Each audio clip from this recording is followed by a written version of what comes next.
Yes. All right.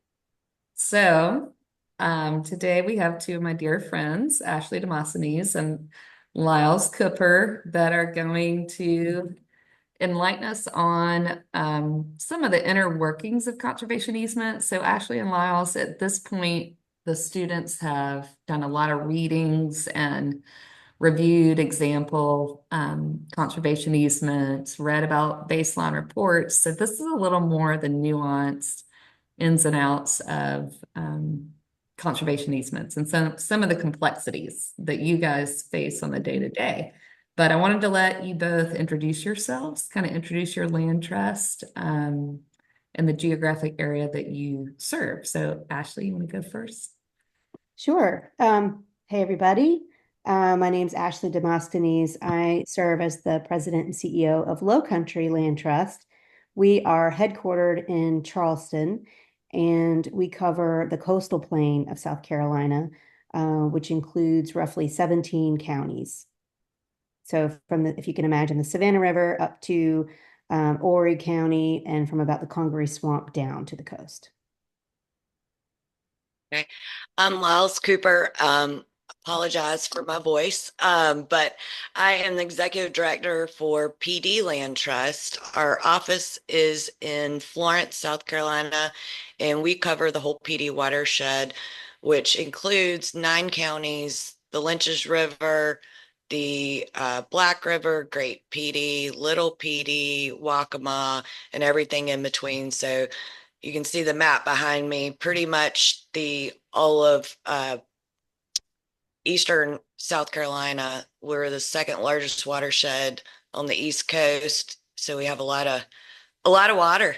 But we have 110 conservation easements that add up to about 47,000 acres across 11 counties. And we own 2 public preserves. And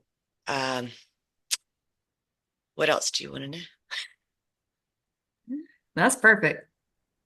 That's great. I thought maybe it'd be fun for you guys to start with just like a story of one of your favorite, easements or landowners or, just something you considered a really great success specific to a conservation easement, since that's mostly what we're focused on. And you guys can just kind of bounce back and forth if you Okay, want to go do that. Ash. Wow. So that's a tough one. We have a lot of really wonderful stories, which is the beauty and the joy of this work, is to work with landowners, and it's a very personal decision for them to make because as I was told early in my career, nothing's more personal than family, land, and money. So those three things can make it even a delicate conversation, but it is a really cool process to go through with landowners. So my favorite one, I guess I can share with you my own personal story of my family doing a conservation easement on our property down in the Ace Basin, and this was in the late 1990s, and just really kind of witnessing my father go through the process with Ducks Unlimited, actually. So this is a little slightly different than the question you asked, Mariah, but it is the experience that I had as a landowner or as a family landowner. And we ran into some interesting challenges that needed to be solved at the last minute, and I'll get to that in a second. But the property's, 320 acres. It's mostly, well, it's got a mix of habitats. It's got upland pine, bottomland hardwoods. It even has some remnant rice fields on the interior of the property, part of a larger complex within the Combahee River corridor. And it was also historically part of a much larger plantation called Tomatley Plantation. And so this little sliver of that original plantation is what my family owns, and it's managed primarily for recreation, hunting, wildlife observation, some farming. We've got tractors and plant wildlife food plots with a mix of species to attract deer and turkey mostly, but I've become a bird nerd, not as accomplished as Dr. Whitehead, but I do love to go out to the property with my children and we do some birding and just kind of mucking around the woods, which is really fun. The easement is pretty standard. There's no subdivision allowed on the property, and that's of course one of the primary terms that we look for in as land trust practitioners is to manage the number of times a property can be divided, and that's also where the value is for landowners as they're considering their tax incentives and tax deduction. But my family's easement restricted it to no subdivision. We did have a building envelope, so I'm not sure if you studied that yet, but we did create a building envelope whereby we would cluster any additional homes that wanted to be built there. I'm one of three siblings, so my father decided he wanted to reserve the right to build two more houses. There's already a home there now, and we would have the ability to build two more, and neither of those have been built, and this easement's been in place since 1998. Otherwise, timber harvest is permitted subject to buffers along Old Sheldon Church Road, which has its own historic designation. It is a state scenic highway, so there are special restrictions along the road frontage there, and then also along any wetlands. And there are, of course, he has a forest management plan. He works for a registered or works with a registered forester to manage. He can do prescribed fire, prescribed burning. But it was a wonderful experience for him. I had so much pride, of course, because I was early in my career working for the Nature Conservancy. I insisted that he include the Nature Conservancy as a secondary holder of the easement. I'm not sure if that is something that you've discussed yet in your class, but it is a way to ensure if the landowner wants to explicitly designate a backup holder in the event something unforeseen happens with the primary holder, you have a named secondary holder. That's not a necessity in easement drafting, but it is a way to kind of show a partnership, from the primary landowner, primary land trust and the secondary, and also just an insurance policy, if you will. So it was a not a terribly long drawn out process, I think, because we were committed. It's not as always as the smooth, but it's the best scenario you can possibly imagine. It was a fully donated easement, which also makes it a little bit simpler than when you introduce funding. And the little wrinkle that we came up on at the end was about a mortgage subordination. So there was an issue with the building envelope where the house was mortgaged, and the bank was unwilling to subordinate the mortgage. I don't know if this is something you've looked into yet, but it's a financing nuance, but it's very important that the value of the land be able to satisfy a bank when there's a lien on the property. So the lien holder needs to be able to review the appraisal, make sure that the property can still support whatever is owed on the property, but the land trust insists that the mortgage be subordinated to the easement because the easement's perpetual. It cannot be compromised in any way by any other encumbrance on the land. So that was something. For some reason, it was a big bank. Sometimes local banks are much more nimble and able to work through that quicker. My father had a mortgage with a bigger bank. I can't remember which bank it was at the moment. It's probably been merged with another one at this point. But that was a tough road to try to persuade them, even though the values matched up just fine. He had to subordinate that mortgage. So anyway, that's a less sexy story of and unto itself. But the best part about it was that it was a family decision. My dad did it. There's a lot of family pride in the decision that he made. It is also now our property is part of a much larger complex of land that's been protected around it. In fact, we just protected the land next door.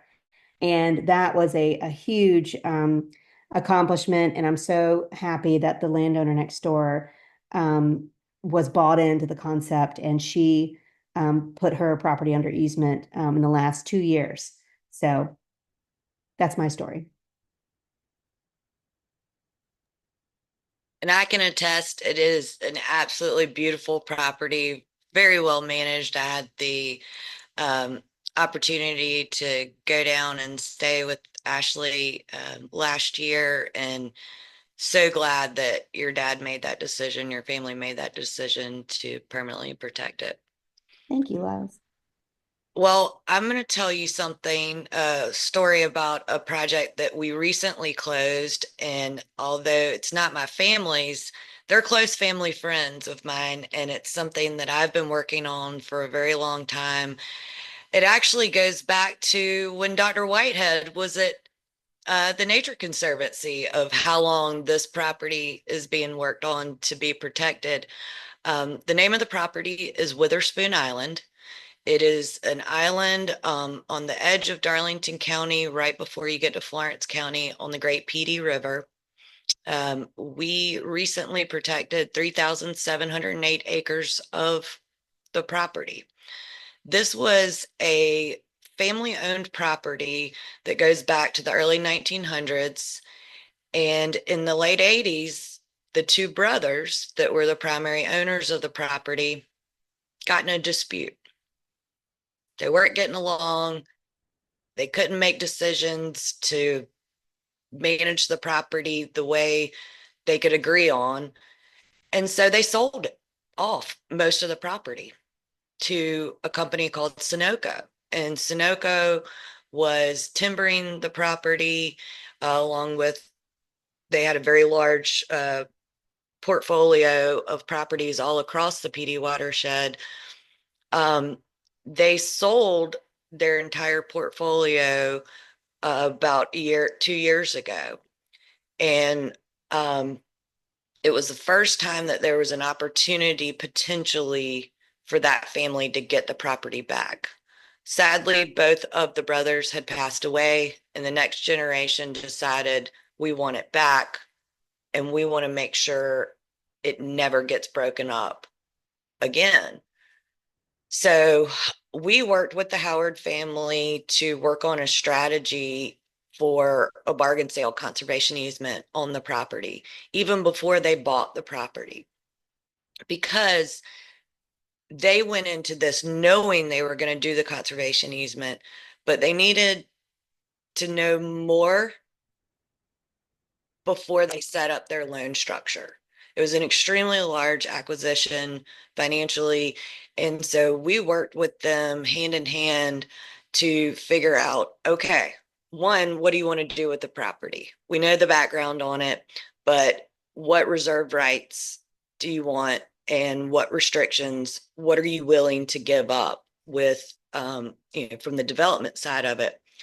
This property has over 7 miles of water frontage between the Great Petey River and Lowlers Lake, which is an oxbow lake. And it is less than 2 miles above the city of Florence water intake. So, looking at making sure we were protecting all of the hardwoods along the waterways for water quality, habitat, and flood mitigation, because we have a lot of flooding in this area. Um, and then, but they wanted to maintain their ability to manage for timber on the upland pines. So we worked through all of that, worked with a licensed forester to update their management plan, which was really important as part of the whole project. And then we looked at what structures were on the property. They have structures on the property that date back to the early 1800s that were workers' cabins on the property, where they've taken cabins and put them back together with the original, you know, wood of the structures. They use them as hunting cabins, and they have a hunt club on the property. But went through all of this. Now, mind you, I had worked for 2 years before this with the company on a conservation plan for their entire portfolio that was a mix of conservation easements, carbon projects, mitigation projects, and then all of a sudden, boom, they sold the whole thing. So immediately, Dr. Whitehead and I got together and said, okay, Number one private conservation acquisitions, Witherspoon Island. Number one public acquisition target, Snows Island. Both of which I'm very proud to say we were able to take down our number one target for private acquisition with this Witherspoon Island protection. And Mariah's tying up the loose ends on closing out Snows Island. So two huge projects for the PD watershed that truly are tied back to over 20 years of conservation planning. The two owners of this property, Charles and Chase Howard, were just so wonderful to work with. And throughout the entire process, it really, everything tied back to their family and good stewardship of the land and their history and the history of the property. So I can't say enough about how exciting this project was for me personally, but also just for our landscape in general. This property is in the community of Back Swamp. That's we have 20 private conservation easements in a 15-mile radius, one of which is Dr. Whitehead's family's. So this was an addition to a tremendous amount of work for protecting land, and not just protecting land here, there, and everywhere, but protecting large properties that are working farms and working forests, which is in our watershed is pretty much our bread and butter, because a lot of our area is still rural, even though we're seeing that land use change at an alarming rate. Love those stories. And so thankful, Lyles, for what you guys accomplished this year. It's a big deal. And these guys have Very big deal. actually Mhm. heard a little bit about some of that PD area and looked at some of those maps and thinking about how both for the Ace Basin and the PD, this concept of focal areas, multiple easements, sometimes held by multiple land trusts in a single geography.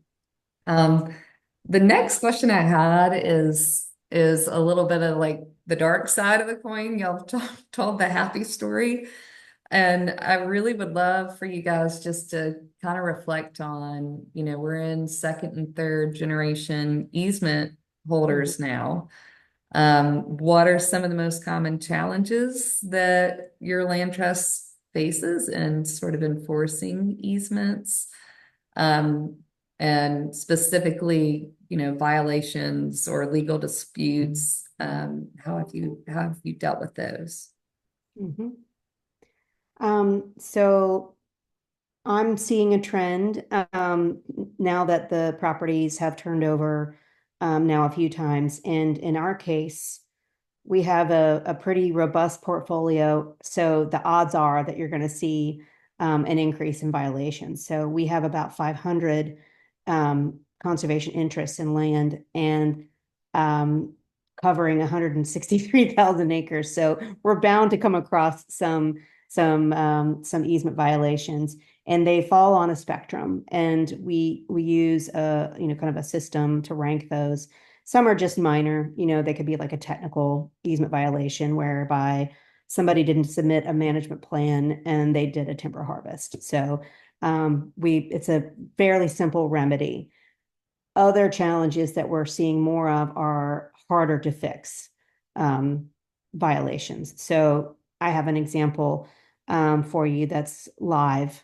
That's probably not a good idea. I'll give you one that just settled.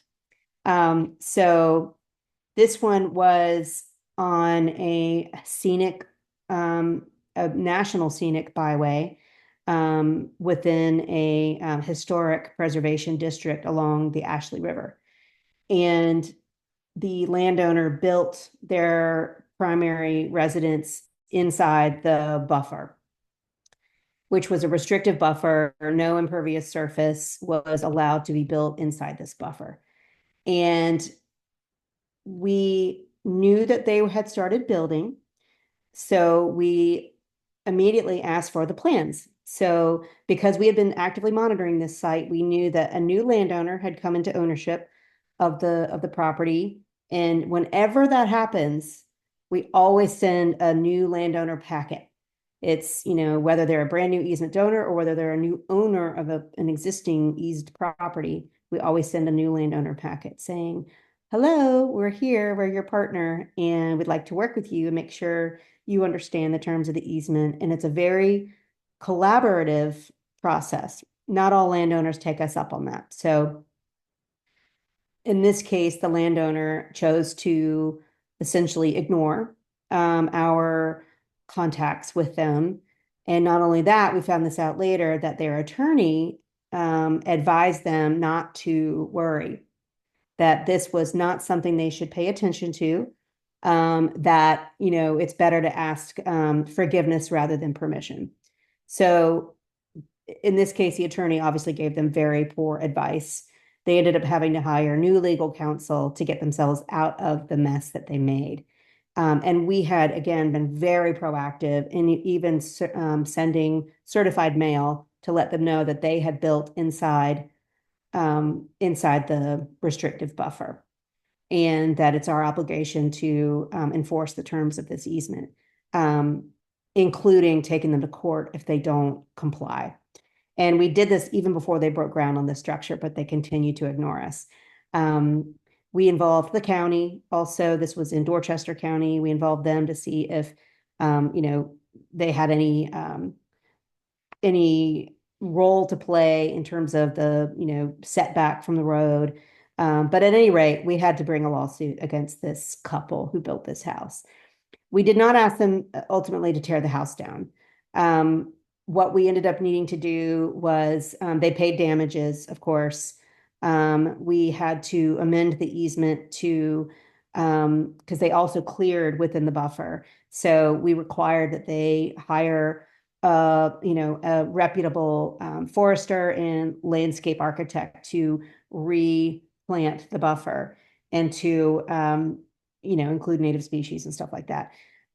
We also asked that they try as much as possible to shield the house from the view of the road because, the scenic view shed is what makes that road, that historic district so special. Ultimately, it was a settlement and ultimately we didn't get the house moved. But at the end of the day, we, determined that, they had to pay for, the damage that they did, and we had to ensure that the conservation values ultimately were protected in the best way possible without bankrupting this family too. So that's a difficult one. We had board members, so all this had to go through my board. This is not a decision we make as a staff alone. We, always take, enforcement decisions to the board of directors. And there was a mix of opinions that, yep, they got to take the house down. We sought advice from the Land Trust Alliance's legal conservation defense team, whereby, they advised us to try, again, to find the best possible compromise. It may end up being that you have to tear the house down, but we didn't settle. We hired outside counsel to work with us on this. We have it in-house attorney, but we hired outside counsel to help us determine what would a judge say. So there's a lot of nuance into this story, but people often build over their allotted square footage or allotted percentage of impervious surface that they're allowed. People overbuild their docks. People tend to harvest in areas they weren't supposed to. Like there was a conservation area. I had a very sensitive issue last year where the forester harvested, he clear cut a whole patch of woods within an area subject to a management plan that he wrote about 15 years ago. And I reminded him that he wrote the plan and here with the map and he harvested in that area. And he got upset with me saying he was a reputable forester. And I said, I'm not questioning your integrity. I'm just stating the facts. That's it, just the facts. So those are some of the violations that we see There's one more going on that we have right now that I can't disclose too many details, but it's a vintage easement. So it was done in the 1995, as a matter of fact, early days for conservation easement drafting.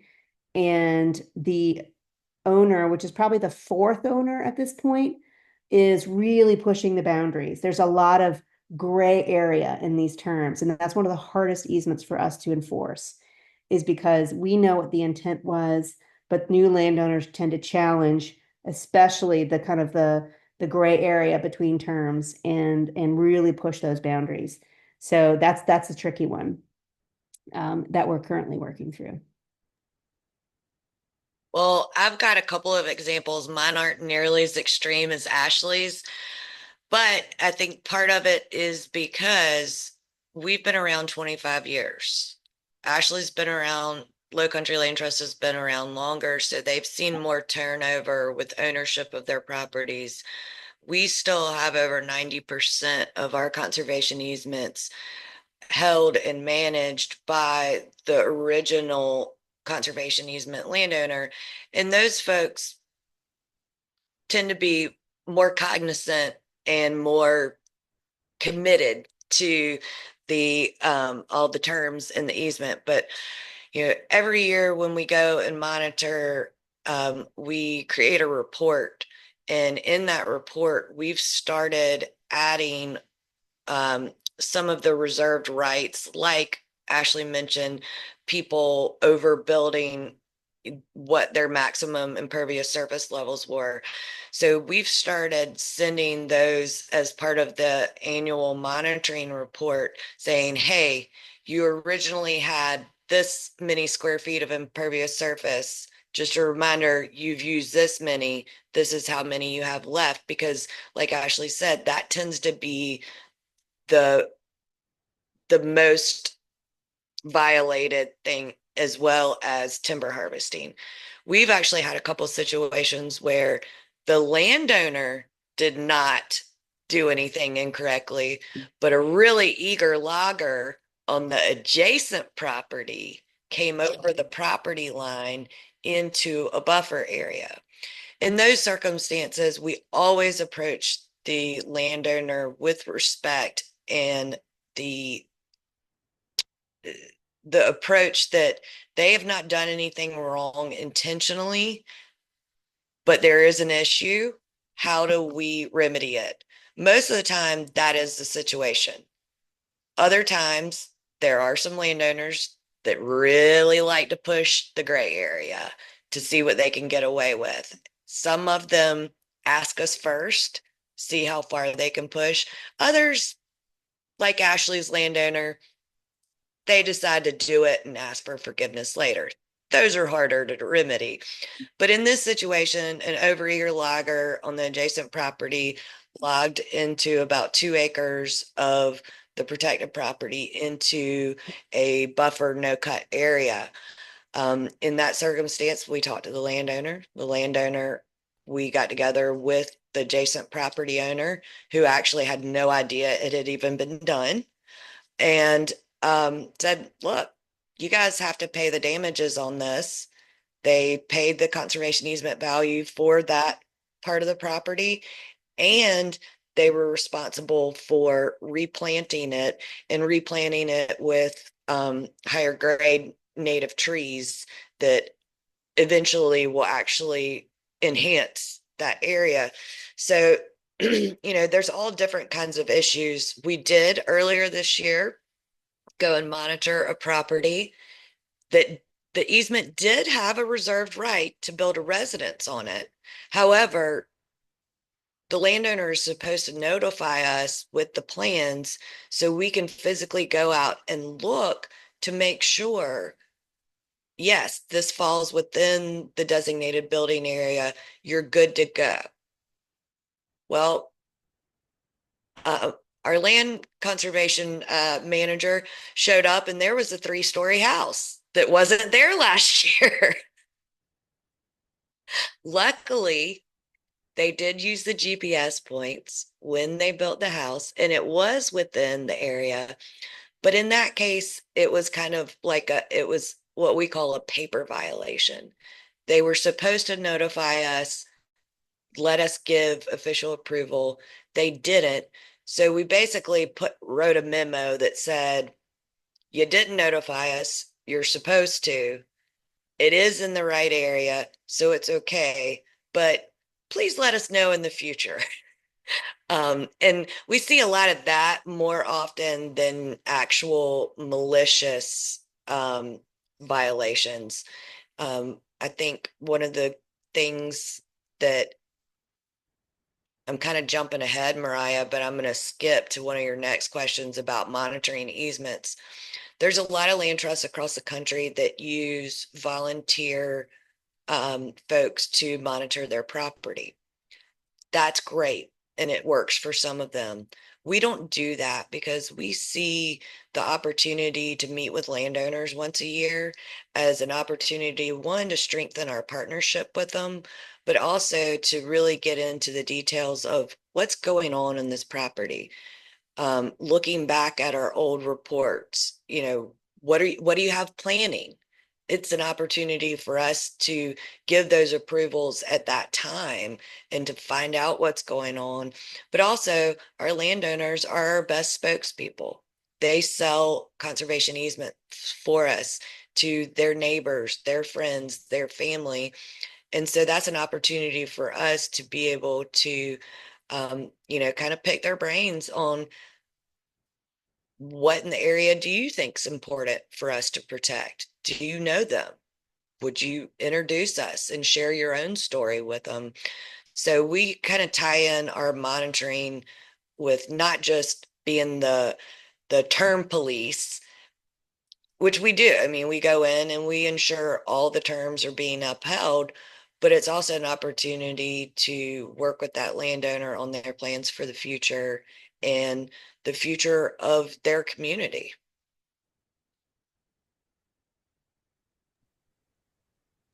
Sorry, I couldn't unmute myself. Thank y'all. That's awesome. And such good insight. I feel like we probably have time for one more question because Ashley, you've got a hard stop. Mhm. And if you even have to drop off, Okay. for Lyle to be able to answer, feel free to do that. I think I want to I want y'all to reflect a little bit on this is a little bit of a hybrid. We're going to talk later in the semester about climate change and such.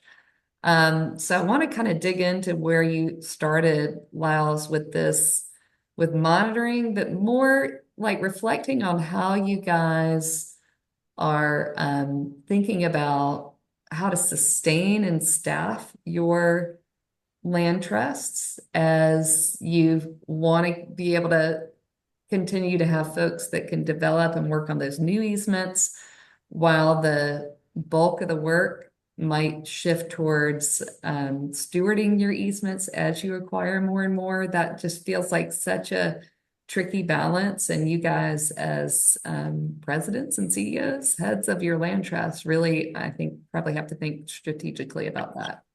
So that's an Definitely. open-ended sort of reflection question for each of you. Um, I don't mind going first. So this is a topic that comes up quite a bit with my senior leadership team as we're discussing capacity and are we staffed enough for the perpetual obligation to steward and enforce the terms of these 500 plus interests in land. One thing that we are doing is, and I think this goes to one of your questions, Mariah, is we are leaning into, and not entirely, but we are leaning into technology to assist with the annual monitoring. So we've invested in some new software, and it's possible that Lyles is familiar with this and has invested in it as well. It's called Lens, and it is a satellite monitoring or satellite imagery software that is something that's being rolled out, and a lot of land trusts are purchasing um, um, into this particular software. So that is going to enable us to essentially kind of stagger are monitoring from year to year on the ground and then, from a satellite perspective. Um, Up until now, we have put boots on the ground at every single property and every single easement every single year, which is a very heavy lift. For any land trust, it's a very heavy lift. And, that would require hiring probably doubling the number of stewardship staff that we have right now. The way we do it now is we have 3 full-time staff devoted only to stewardship. We also then have a distributed model of some of the project, so the land protection staff taking on some of the monitoring. And we've even had some years where all staff have a portfolio of easements that they monitor, because the benefit of that is that it gives, the folks in fundraising or the folks in admin, the opportunity to get up close and personal with the actual mission of the organization, and where they might not be as familiar with certain nuances of easements, they don't get put out on the harder ones. They get, assigned the easier ones, so that it's not as much of a learning curve for them. But they are trained in it. They know how to use the iPads and everything out in the field. So that's one way we've been doing it. And we actually do have 2 very sophisticated volunteers who are retired attorneys that that we've put out on the ground. And now they've been with us for about 3 years. So they're starting to get that consistency with their portfolio. We did not enter into that lightly. And because we have the same philosophy that Lyle's described, where our relationship with the landowners is of utmost importance. That's number one.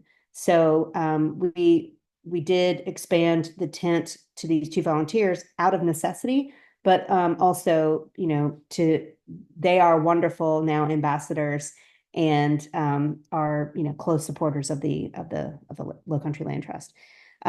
So we are leaning into Lens. We also have a pilot who flies our easements, and we will assign, a number, maybe 100 easements per year to him. And literally he's in a little, airplane flying it and photographing at the same time. I don't know how he does it, but he's a retired Air Force guy. He knows exactly what he's doing. And he will place the boundary on top of the aerial photo or the photos that he's taking. And we put all of those in our monitoring reports. We also put them in our baseline documentation reports if we can get him to fly during that step of the process of the easement creation. But so a mix between staffing and technology is going to help us, I think, accomplish what is required to maintain and enforce the terms of these conservation easements. Again, our preference is to have that one-on-one personal relationship with the landowner. At some point, it does become a little bit impractical to do that every single year. So we are, considering the trade-offs there, and there's definitely trade-offs. So Lyles probably has a little, different experience than us, but for us, it's a volume management situation, and we don't go after every single easement that comes across our desk. Because of that, we know that as we grow the portfolio, we're adding additional burden to the stewardship team. At the same time, I just explained this to my staff yesterday, that we're in a race against time, because we have to protect as much land as fast as we can, because we're losing so much acreage every single day. So my bias is on the land protection side. I'm like, let's just stabilize it, then we'll steward it later. That's just a little personal philosophy. But I hope that answers your question, Mariah. Yeah, I mean, I think my answer is similar to Ashley's. Obviously, we have 1/5 of the volume as she does. We have less than half of the staff that she does. So, but we do very much like Ashley does, is we spread it out. We're also lucky that, a lot of our properties are clustered and we can monitor multiple properties in a day. So it's all about strategic planning. And we do, all 3 of our land protection staff are licensed drone pilots. And we did get a grant to get our own drone. Actually 2, because one of them was practicing which means he was racing one of his neighbors in the neighborhood, and we had to replace it. But anyway, they're both very proficient with it. And so when you do have a large property, the using the drones has been key, not only with baseline reports, but also with monitoring for us, especially because we have so much water and sometimes half these properties are underwater.